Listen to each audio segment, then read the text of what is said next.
नमस्कार विद्यार्थी मित्रांनो, आपण आता 9वी मधील मॅथमॅटिक्स 1 म्हणजे गणित भाग 1 मधील बेसिक पहिला जो कन्सेप्ट असणारा चॅप्टर आहे तो आहे संच. संच आहे वास्तव संख्या, बहुपदे, गुणोत्तर, प्रमाण, दोन चलांतर, रेषीय समीकरणे, अवतारी बेरीज, संख्या असे एकूण 7 चॅप्टर आहेत. पण आज आपण शिकणार आहे तो संच चॅप्टर. संच म्हणजे काय, तर संच कशाला म्हणायचं हे नीट लक्षात आपण घेऊया. तर संच हा चॅप्टर खूप सोपा आहे आणि तो फास्ट व्यवस्थितपणे आपण या ठिकाणी बघणार आहोत. ओके, समोर बसा तिथं, ते समोर समोर दिसते व्यवस्थितपणे. तर लक्ष द्या इकडे व्यवस्थितपणे. काय अडचण तर लगेच विचार. चॅप्टरचं नाव काय आपल्या संच. चॅप्टरचं नाव काय आहे संच. इंग्लिश सेट, इंग्लिश मध्ये काय म्हणतो आपण सेट. त्याला काय म्हणतो आपण संच. हे काय आहे संच. चॅप्टरचं नाव काय आहे संच म्हणजे काय सेट. त्याला काय म्हणतो आपण सेट म्हणतो. मग आता सेट म्हणजे काय समजून घ्या नीटपणे. काय खाली काही चित्र दिले आहेत त्यामध्ये आपल्या परिचयाच्या वस्तू आहेत.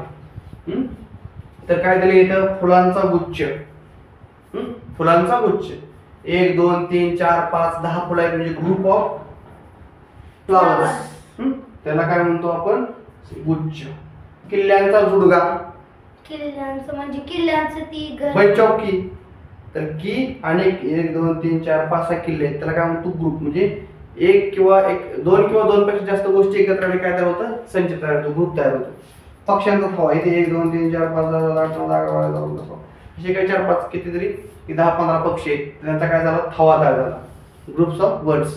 पण इथे काय झाले वयांचा गट्टा 1 2 3 4 5 वया आहेत किंवा पैर आहेत. तर ह्याला काय म्हणतो आपण हा सुद्धा काय झाला वयांचा संच झाला किंवा नोटबुक. 1 2 3 4 5 6 7 8 9 10 11 12 हे काय नंबर संख्यांचा गट. संख्यांचा काय हा एक गट आहे, संख्यांचा गट आहे. किती संख्या आहेत त्यामध्ये 12 संख्या आहेत.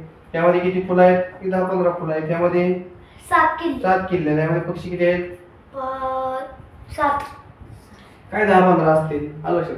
तर हे सगळे असे जे ग्रुप असतात त्याला काय म्हणतो आपण जे संच त्याला काय म्हणतो आपण संच म्हणतो.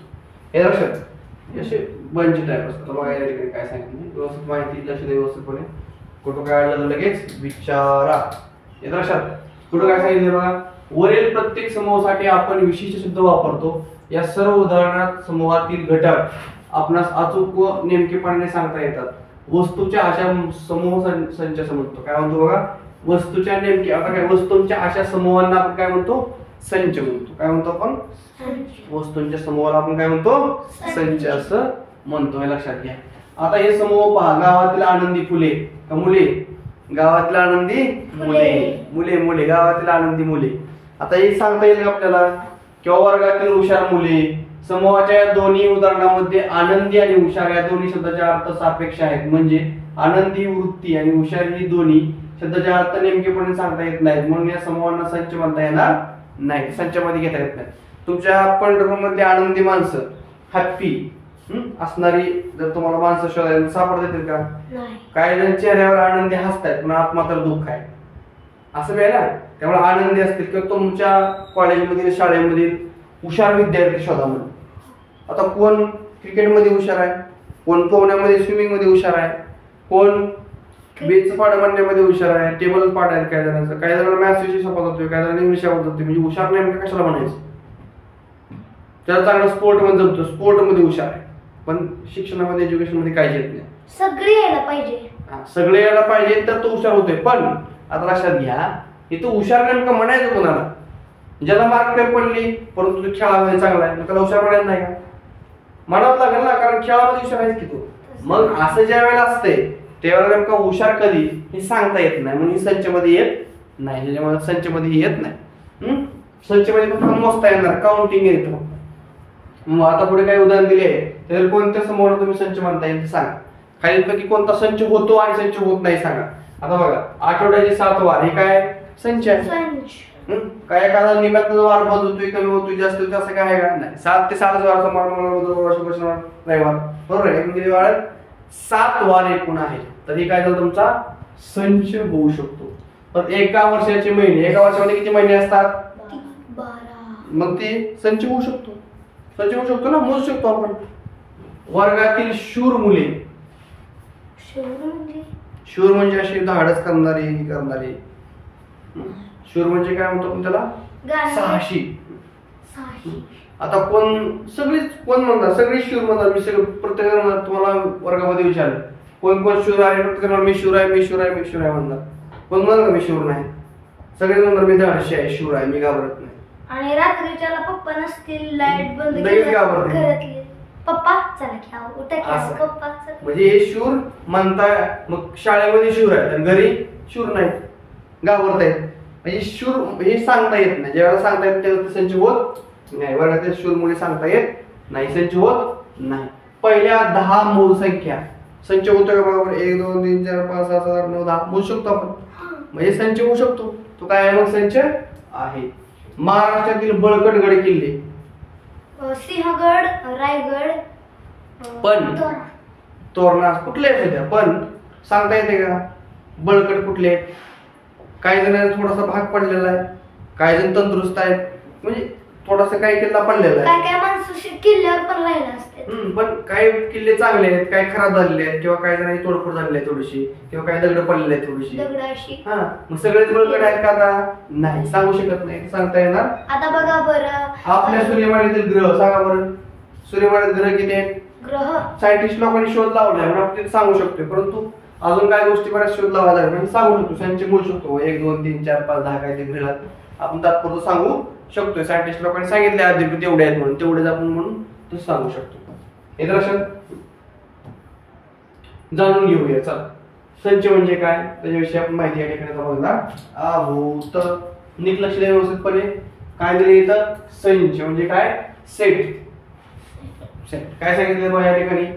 ज्या समूहातील घटक अचूक व नेमकेपणाने सांगता येतात त्या समूहांना संच असे म्हणतात. येतं लक्षात? काय म्हणले? ज्या समूहातील घटक अचूक व नेमकेपणाने सांगता येतात त्या समूहांना संच असे म्हणतात. ज्या समूहातील घटक आपण नेमकेपणाने आणि अचूकपणे सांगू शकतो तशा समूहांना आपण काय म्हणतो? संच. ज्या समूहातील घटक आपण नेमकेपणाने आणि अचूकपणे सांगू शकतो त्याला काय म्हणतो आपण? संच असं म्हणतो. लक्षात? Collection well defined collection of object is called as set असं आपण म्हणतो इंग्लिश मध्ये त्याला. हे लक्षात? तर संचाला नाव देण्यासाठी सर्वसाधारणपणे A B C D Z पर्यंत यापैकी इंग्रजी वर्णमालेतील पहिल्या लिपीतले अक्षर वापरतो. संच दाखवण्यासाठी काय वापरतो आपण? एखादा संच दाखवायचा आहे, पक्ष्यांचा संच A B C Z अशी कॅपिटल लेटर आपण वापरतो संच दाखवण्यासाठी. ओके, तर हे लक्षात ठेवा. परत काय म्हणले या ठिकाणी बघा, संचातील घटक दाखवण्यासाठी A B C यापैकी इंग्रजी अक्षरे वापरतात. A हा संच A चा घटक आहे म्हणजे A belongs to A. A belongs to A म्हणजे काय म्हणायचं? A हा A मधला एलिमेंट आहे. A कशा मधला आहे? हा, हे असे लिहितात. A हा संच A चा घटक नाही हे दाखवण्यासाठी A हा स्मॉल A हा कॅपिटल A चा घटक नाही हे दाखवण्यासाठी आपण असं लिहितो. हे लक्षात या शब्दातून आपण लिहितो. आता इथे एन मध्ये बघा काय काय नॅचरल एन म्हणजे काय? नॅचरल नंबर, नैसर्गिक संख्या. काय काय असतात त्या? 1 2 3 परत काय? हा नैसर्गिक संख्यांचा सेट ऑफ नॅचरल नंबर आहे. काय आहे तो? Set of natural number. Natural number मध्ये काय असते? 1 2 3 4 5 6 7 नॅचरल नंबर बरोबर. डब्ल्यू काय? डब्ल्यू म्हणजे होल नंबर मध्ये काय असतं? 0 1 2 3 असं. याला काय म्हणतो आपण? पूर्ण संख्या संच. त्याला काय म्हणतो? Set of whole number. त्याला काय म्हणतो आपण? पूर्ण संख्या संच. होल नंबर मध्ये काय येतं? 0 1 2 3 4 5 येतं. परत इंटिजर मध्ये काय येतं? -3 -2 -0 1 2 हे सगळं काय झालं? इंटिजर. हा पूर्णांक संख्या संच त्याला सेट ऑफ इंटिजर म्हणतो. त्याला काय म्हणतो आपण? Set of integer. काय म्हणतो आपण त्याला? Set of integer. त्याला काय म्हणतो मराठीमध्ये? पूर्णांक संख्या संच. काय म्हणतो आपण? पूर्णांक संख्या संच.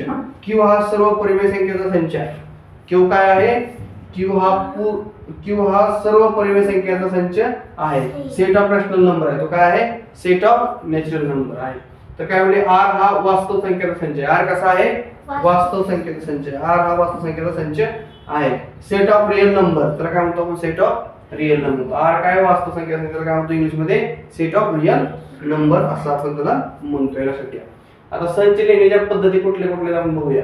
संच लिहिण्याच्या पद्धती कुठल्या कुठल्या आहेत आपल्याकडे? तर संच आपण कशा प्रकारे लिहू शकतो व्यवस्थित पुढे लक्ष द्या. संच लिहिण्याच्या 2 पद्धती आहेत. कुठली पहिली पद्धत आहे? तर यादी पद्धत. त्याला काय म्हणतो आपण? लिस्टिंग मेथड किंवा रोस्टर मेथड अशी 2 नाव आहेत त्याला. काय आहे? यादी पद्धती. कसली पद्धती आहे? तर यादी पद्धती. या पद्धतीत संचाने सर्व घटक महिलिपी कंसात लिहितात व प्रत्येक घटक वेगळे वेगळे काय म्हणजे दाखवण्यासाठी दोन लगतच्या घटकामध्ये स्वल्पविराम देतात। यामध्ये घटकांचा क्रम महत्वाचा नसतो पण सगळे घटक दर्शवण्यासाठी आपण आवश्यक असते बघा। आता महिलिपी कंसामध्ये आपण काही घटक लिहितो बघा, ह्यामध्ये घटक जे आहे त्याचा क्रम लय महत्वाचा आहे बघा। 1 ते 10 मधील विषम संख्यांचा संच यादी पद्धतीने पुढील प्रमाणे लिहिता येईल बघा। इथे काय दिले, ए दिला, ए मध्ये काय काय दिले 3 5 7 9 किंवा ए मध्ये काय दिले 7 3 5 9 दिले, बरोबर आहे का? हे लक्षात ठेवा। आता ए मध्ये काय काय दिले 3 5 7 9, याला काय म्हणतो आपण ए म्हणतो, आणि ए मध्ये काय दिले 7 3 5 9, हे सगळे अंक ह्याच्यात पण आहे, दोन्ही मध्ये कॉमन आहे, दिसतंय तुम्हाला बघा। इथे काय दिले 3 ला 3 इथं पण 3 आहे, 5 ला 5 इथं पण 5 आहे, 7 ला 7 इथं पण 7 आहे, 9 ला 9 इथं पण, ह्याचा क्रम पुढे मागे झालाय तरी चालतं, क्रम पुढे मागे झाला तरी चालतं लक्षात, तरी ते काय येतं संचामध्ये येतं, या संचामध्ये ते येतं। मग आता बघा काय म्हणजे जसे रिमेंबर या शब्दातील अक्षरांचा संच काय, रिमेंबर मध्ये काय काय येते R E M B E R, बरोबर, तरी सगळ्यात मांडलं R E M B, double घ्यायचं नाही। आता बघा आर एकदा घेतलं आर इथं लिहिलं, परत ई एकदा घेतलं ई इथं लिहिलं, परत एम एकदा घेतलं एम इथं लिहिलं, परत ई एकदा पहिल्यांदा घेतलं तर घ्यायचं नाही, ई घेतलं पहिल्यांदा घेतलं, परत एम पण पहिल्यांदा घेतलं परत घ्यायचं नाही, बी घ्यायचं तर बी घेतलं, परत बी इथे ई घ्यायचं नाही आर घ्यायचं नाही, जे घेतलंय ते डबल घ्यायचं नाही, येतं लक्षात, एकदा सिंगल घ्यायचं फक्त। मग इथं आर ई एम बी काय झालं तुमच्या ह्यातला रिमेंबर शब्दामध्ये जेवढे जेवढे वेगवेगळे शब्द आहेत तेवढे तिथे लिहायचे, डबल घ्यायचे नाही। आता आर एकदाच घेतला फक्त घेतला इथं, परत आर इथं आला घ्यायचा नाही, परत आला तर परत आला तर घ्यायचा नाही, एकदा घ्यायचं असं लिहितात। इथे रिमेंबर या शब्दामध्ये आर एम ई हे अक्षरे एकापेक्षा अधिक वेळा आली असली तर ती उच्चार घेताना ती काय लिहायची असतात, एकदाच घ्यायची आहे। तर म्हणतो आपण काय यादी पद्धत, त्याला काय म्हणतात यादी, म्हणजे आपण वेगवेगळे घटक जे आहेत ते यादी प्रमाणे मांडायचे, एकानंतर एक मांडायचे, त्याला आपण यादी पद्धत असं म्हणतो। परत त्या ठिकाणी काय सांगितलं बघा समजून घ्या पुढचा घटक, तर काय सांगितलं गुणधर्म पद्धती, त्याला रूल्स मेथड किंवा सेट बिल्डर फॉर्म म्हणतो। काय म्हणतो सेट बिल्डर, काय म्हणतो आपण सेट बिल्डर फॉर्म आहे, सेट बिल्डर फॉर्म कसला आहे, सेट बिल्डर म्हणजे काय गुणधर्म पद्धती, कसली गुणधर्म पद्धती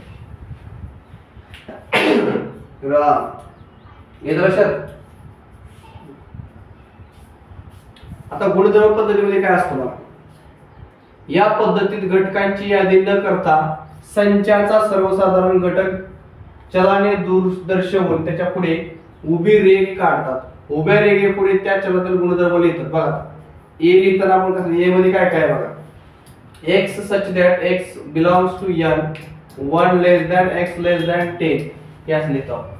आता काय ए बरोबर महिलिपी कंसामध्ये x कसा such that काय x belongs to n, काय दिले x हा n मधला घटक आहे आणि 1 हे x पेक्षा लहान आहे आणि x हा 10 पेक्षा लहान आहे, या ठिकाणी माहिती आपण लिहिली। याचा अर्थ काय असतो, वाचन संच ए चे घटक x असे आहेत की काय म्हणले, संच ए चे घटक x, संच ए चे घटक x असे आहेत की x ही x 1 व 10 च्या दरम्यानची नैसर्गिक संख्या आहे। आता इथे x जो आहे तो काय आहे 10, 1 आणि 10 च्या मधली संख्या मध्ये, कशा संख्या आहे त्यामध्ये बघा, याचा अर्थ नीट समजून घ्या। तुमच्याकडे जी ए नावाचा सेट आहे का, ए नावाचा सेट आपल्याला काय दिला आहे, ए नावाच्या सेट मध्ये एक सारखे एलिमेंट आहेत, पण तुमचा x जो आहे तो नॅचरल नंबर मध्ये आहे, तर तो 1 लेस दॅन x लेस दॅन 10 दिले, याचा अर्थ काय तुमचा जो x आहे तो कशामध्ये आहे 1 आणि 10 च्या मध्ये आहे। ह्या ए मध्ये जेवढे काही नंबर येणार आहेत ते कुठले येणार आहेत, आता बघा ए मध्ये कुठले कुठले नंबर येणार बघा, आता 1 आणि 10 च्या मधले 1 सोडून 1 च्या पुढचे आणि 10 सोडून 10 च्या आतले सांगा बरं, 1 पेक्षा मोठे नंबर पण 10 पेक्षा लहान नंबर, असे कुठले कुठले नंबर आहेत नॅचरल नंबर 7 8 नाही, 1 च्या पुढे कुठला आहे चिटकून लगेच सलग 2 आहे, परत 3, परत 4, परत 5 6 7 8 9, 10 घ्यायचा नाही, 1 पण घ्यायचा नाही, 1 च्या पुढचे 10 च्या मागचे असे 1 ते 10 च्या मधले सगळे नंबर आपण घेतले। 1 आणि 10 च्या मध्ये किती नंबर आले, शेकून तर तुम्हाला असे एकूण नंबर 1 2 3 4 5 6 7 8 नंबर मिळाले. 1 पेक्षा मोठे 10 पेक्षा लहान असे सगळे नंबर कशामध्ये आहेत तर ए मध्ये. इथं लक्षात 1 पेक्षा मोठे आणि 10 पेक्षा लहान असे सगळे नंबर कशामध्ये आहेत ए या संचामध्ये आहेत. ती मांडताना कसं मांडायचं मग आता बघा ह्या दोन्हीचा अर्थ काय ही झाली यादी पद्धत. याला काय म्हणायचं यादी पद्धत. याला काय म्हणायचं लिस्टिंग मेथड. ही बेन संचच आहे ही सुद्धा काय आहे संचच आहे. कसं दाखवता येईल याला काय म्हणायचं लिस्ट मेथड. ही काय दिली तुम्हाला a is equal to x that x belongs to n 1 less than x less than 10. याचा अर्थ काय झाला तर तुमचा हा सुद्धा एक काय आहे संच आहे पण ते गुणधर्म पद्धतीला सेट बिल्डर फॉर्म असं म्हणतो किंवा रूल मेथड म्हणतो आपण. तर x असे लिहिलं तर तुमचा a यादी पद्धतीमध्ये असं झाला ह्या दोन्हीचा अर्थ एकच आहे. हे असं लिहिले काय असं लिहिले का तुमचा अर्थ काय एकच असतो. हे a मध्ये एक सारखे लिमिट आहे x हा n मधला आहे तर 1 ची रेंज आहे 1 पासून 10 पर्यंत. हे लक्षात घ्या. जर तर तुम्हाला या ठिकाणी मग आता बी दिलाय बघा. बी काय दिलाय बघा तुम्ही लक्ष द्या. बी मध्ये काय सांगितलंय समजून घ्या नीटपणे व्यवस्थितपणे. बी मध्ये काय दिलेलं आहे तर बी x असा आहे. बी बरोबर x ही काय 1 ते 10 मधील मूळ संख्या आहे. काय दिले 1 ते 10 मधील मूळ संख्या आहे. 1 ते 10 मधील सर्व मूळ संख्यांचा समावेश होईल म्हणून बी हा संच काढलेला आहे बघा. 2 3 5 7 असा यादी पद्धतीने हे लिहिता येईल. म्हणून काय म्हणतो बी हा संच काय दिले 2 3 5 आणि 7 असा यादी पद्धतीने हे लिहिता येईल. लक्षात घ्या. तर ह्याच्यामध्ये काय सांगितले बी जो आहे ना बी कसा संच आहे तर x ही 1 आणि 10 मधील मूळ संख्या आहे. 1 आणि 10 मध्ये मूळ संख्या कुठल्या कुठल्या बरोबर 1 पासून 10 पर्यंत असणारे मूळ संख्या प्राईम नंबर सांगायचे 1 to 10 मधले. तर आता यामध्ये बघा 1 ते 10 मध्ये एक समजा 1 2 3 4 5 6 7 8 9 आणि 10 त्यामध्ये मूळ संख्या कुठल्या कुठल्या आहेत प्राईम नंबर 6 2 प्राईम नंबर आहे 3 प्राईम नंबर आहे 5 प्राईम नंबर आहे 7 प्राईम नंबर आहे 9 नाही. ज्या संख्येला फक्त 1 आणि त्या संख्येने भाग जातो त्याला काय म्हणतो आपण अशी संख्या की ज्या संख्येला 1 न आणि त्या संख्येने तिला भाग जातो त्या संख्येला मूळ संख्या म्हणायचं. आता बघा 1 ला काय 1 न भाग जातो किंवा दुसऱ्या कुठल्या संख्या 1 ही प्राईम पण नाही म्हणजे एक संख्या ही प्राईम नंबर नाही मूळ संख्या नाही. आता 2 ला काय बघा 2 जे आहे ते 2 ला फक्त 2 नच भाग जातो 1 न भाग जातो. 3 कसे आहेत 3 न भाग जातो 1 न भाग जातो दुसऱ्या कुठल्या संख्येने त्याला भाग जात नाही. मग ही 2 प्राईम झाला म्हणजे मूळ संख्या झाली 3 मूळ संख्या झाली. 4 ला बघा 4 ला 1 न भाग जातो 2 न भाग जातो 4 न भाग जातो त्यामुळे ती मूळ संख्या होऊ शकत नाही.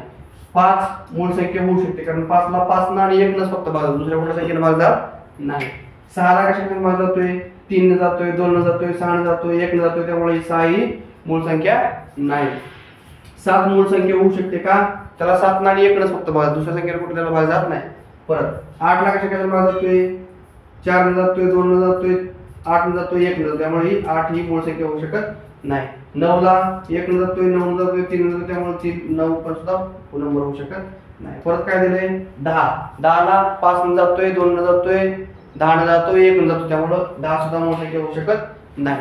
म्हणजे मूळ संख्या होण्यासाठी काय पाहिजे मूळ संख्या होण्यासाठी काय पाहिजे तीच संख्या आणि 1 न फक्त भाग गेला त्याला म्हणायचं मूळ संख्या आहे. म्हणजे फक्त दुसऱ्या कुठल्या टेबल मध्ये नसायला पाहिजे. तुम्ही पाड्याला बघितलं 2 च्या पाड्यामध्ये फक्त 2 आहे दुसऱ्या कुठं असलं पाहिजे त्याला काय म्हणायचं मूळ संख्या. याच्या लक्षात तर इथे तुम्हाला 2 3 5 अशा तुम्हाला मूळ संख्या सापडल्या त्याला म्हणायचं 1 त्या 10 मधल्या जेवढ्या काय मूळ संख्या आहेत त्या संख्यामध्ये त्याला काय नाव दिलं क्यू नाव त्याला काय नाव दिलं बी सेट म्हणलं. क्यू ही परिमेय संख्या संच गुणधर्म पद्धतीने कुठे म्हणले बघा क्यू क्यू कसं लिहितो बघा आपण क्यू ही परिमेय संख्या कशी लिहायची आपण p बाय क्यू यामध्ये कसे p आणि q मधले एलिमेंट आहेत बिलॉंग्स टू काय इंटिजर आणि q not is equal to 0. मग आता आपण q हा रॅशनल नंबर संख्या तयार केला कसा लिहिला q is equal to q मधले नंबर कसे आहेत p बाय q मधले p q बिलॉंग्स टू काय असतं i असतं आणि q not is equal to 0 q हा 0 नसायला पाहिजे त्याला काय म्हणतो आपण q हा काय झाला q मांडण्याची पद्धत. याचे वाचन कसं करायचं p भागिले q या स्वरूपाच्या अशा संख्या आहेत की p ही कोणतीही पूर्णांक संख्या आणि q ही शून्येतर पूर्णांक संख्या. शून्येतर म्हणजे काय शून्य नसायला पाहिजे म्हणजे शून्येतर. शून्येतरचा अर्थ काय q तुमचा 0 नसायला पाहिजे. 0 सोडून दुसरा म्हणजे शून्येतर. कळलं हे लक्षात ठेवा. नमुना उदाहरणे खालील उदाहरणात प्रत्येक संच दोन्ही यादी पद्धतीने लिहिता येतो बघा. आता खाली काय तुम्हाला उदाहरण दिले तुम्ही दोन्ही पद्धतीने लिहू शकता. तर तो कसा लिहायचा या ठिकाणी विचार घेतलेला बघा. आता काय दिले या ठिकाणी गुणधर्म पद्धती काय दिले x दिला. x हा डिव्हिजन या शब्दातील अक्षरे आहेत.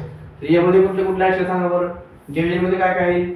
डी येईल, आय येईल, व्ही येईल. आय डबल घ्यायचं नाही, फक्त एस येईल, आय डबल घ्यायचं नाही, ओ येईल, एन येईल. लिहिली एवढी बघा बरोबर. डबल नाव घ्यायची नाही, फक्त सिंगल सिंगल घ्यायची. परत y ही अशी संख्या आहे की y square is equal to 9 येते. म्हणजे y ची व्हॅल्यू किती टाकावी त्यावर 9 बघा. मग काय करावं लागतं तुम्हाला बघा. y इज इक्वल टू किती टाकावं लागेल 3 आणि y इज इक्वल टू किती टाकावं लागेल -3 टाका. चला काय होईल y ची व्हॅल्यू 3 टाकली 3 चा वर्ग 9 y इज इक्वल टू -3 3 चा वर्ग 9 बरोबर आहे. म्हणजे काय झालं तुम्हाला -3 आणि 3 असं मिळालं. हे लक्षात. परत पुढं z ही 5 च्या पटीतील 30 पेक्षा लहान नैसर्गिक संख्या आहे. z काय आहे. z ही 5 च्या पटीतील 30 पेक्षा लहान नैसर्गिक संख्या आहे. 5 च्या पटीमध्ये आलं लक्षात. 5 च्या पटीमधील काय दिले 5 च्या पटीतील 30 पेक्षा लहान संख्या आहे. हे लक्षात. 5 च्या पटीमध्ये तर काय दिले बघा. 5 च्या पटीतील 30 पेक्षा लहान नैसर्गिक संख्या काय दिले 5 2 10 5 3 15 5 4 20 15 25 तर असे नंबर. म्हणजे काय केले बघा 5 च्या पटीतील 30 पेक्षा लहान नैसर्गिक संख्या आहे. आता 5 च्या पटीमध्ये कुठले कुठले नंबर आहेत. 5 च्या पटीमध्ये 5 च्या पटी म्हणजे मी 5 चा पाडा पाहिजे. 5 1 5 5 2 10 5 3 15 5 4 20 15 25 5 1 30. मग तरी काय म्हणले ह्याच्यामध्ये 30 पेक्षा लहान असणाऱ्या संख्या कुठल्या कुठल्या आहेत 1 2 3 4 5. ह्यांचा संच म्हणजे आधार असेल. कळलं. अशा पद्धतीने 30 सोडून 30 पेक्षा कमी 30 पेक्षा लहान म्हणले की 5 च्या पटीत म्हणजे 5 च्या टाइम मध्ये हे लक्षात घ्या. एक लक्षात. पुढं बघा. आता बघा काही उदाहरण दिले बघा. यादी पद्धतीने गुणधर्म पद्धती दोन्ही सारखेच असतं बघा. सेम असते दोन्ही. यादी पद्धतीमध्ये काय 2 4 6 8 10 12 14 यामध्ये काय दिले 2 च्या पटीमध्ये सगळ्या संख्या आहेत. कशा आहेत 2 च्या पटीमध्ये सगळ्या संख्या आहेत.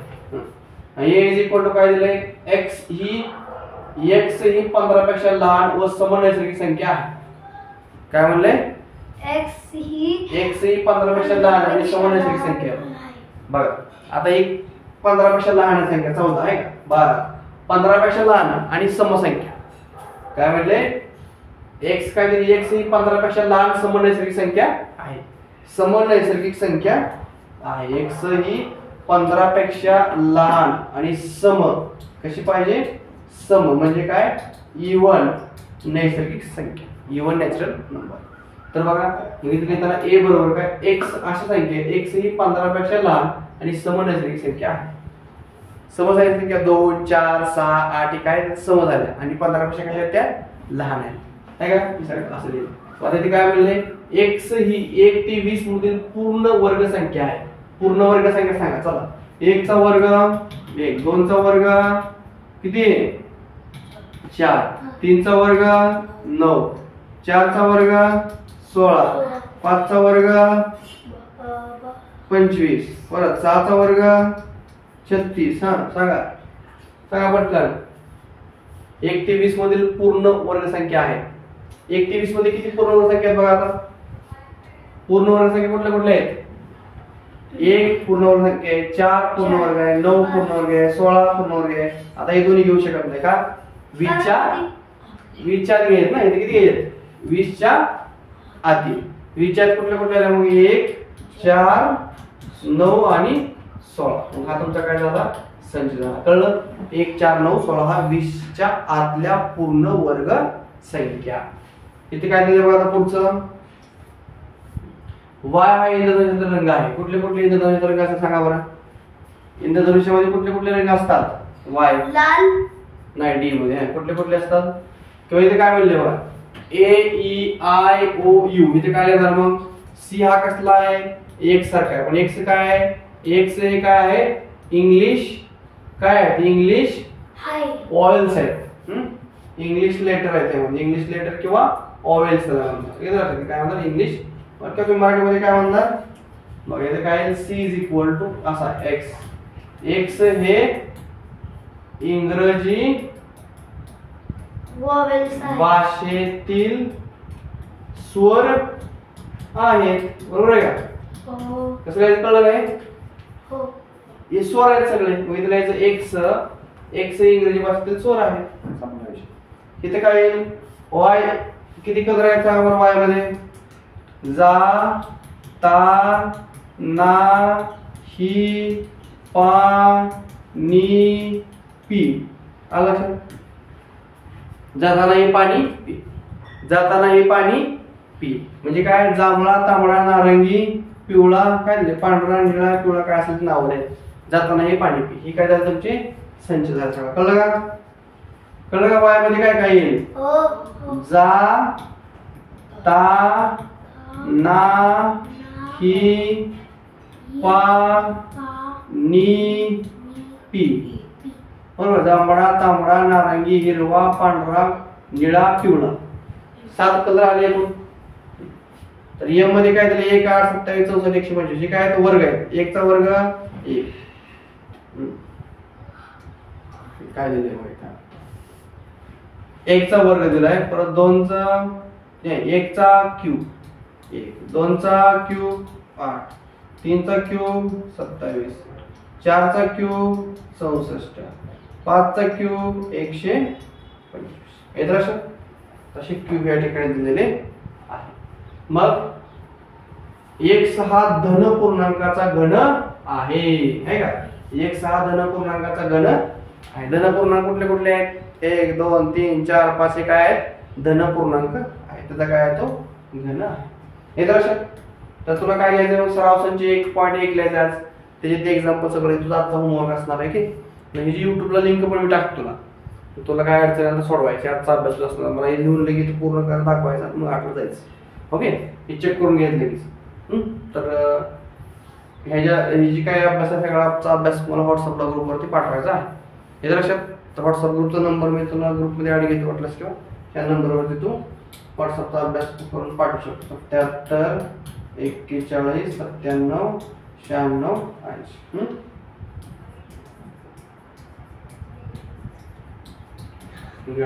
ओके, तर हे तो होमवर्क पाठवू शकतो. ओके, तर तुम्ही या चॅनलवरती चॅनल सबस्क्राईब करा, पुढे लिंक शेअर करा. या ठिकाणी थांबूया. पण धन्यवाद.